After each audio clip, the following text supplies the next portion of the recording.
Ellen Adarna isiniwalat ng third party ang dahilan ng hiwalayan nila ni Derek Ramsey.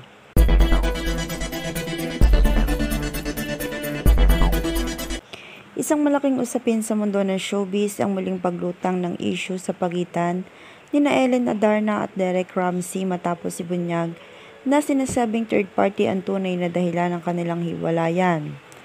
Matatanda ang ilang buwan nang usap-usapan ang malamig na relasyon ng dalawa, ngunit kapwa sila na nanatiling tikom ang mga bibig sa mga detalye ng kanilang paghihiwalay.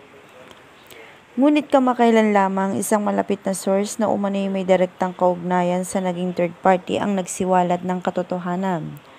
Ayon dito, nagsimula raw ang problema ng magkaroon ng hindi pagkakaintindihan sa pagitan ni Ellen at Derek kaugnay ng tiwala at oras na inilalaan nila sa isa't isa.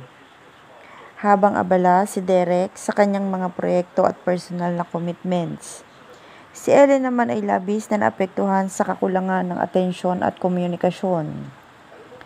Dito raw unti-unting pumasok ang ikatlong tao na nagbigay ng atensyon at suporta kay Ellen sa kabila ng pagtatangka nilang ayusin ang kanilang relasyon. Lumalim na ang lamat at unti-unti nang nagbago ang damdamin. Hanggang sa dumating ang puntong mas pinili nilang tapusin na lamang ang pagsasama kaysa tuluyang masira ang respeto at pagkakaibigan na namamagitan sa kanila. Sa kabila ng mga pahayag, nananatili pa ring tahimik sina Ellen at Derek hinggil sa opisyal na dahilan ng kanilang paghihiwalay. Gayunpaman, maraming tagahanga ang umaasa na kahit hindi nagtagumpay ang kanilang pagmamahalan, ay mapanatili pa rin nilang ang mabuting samahan at respeto sa isa't isa.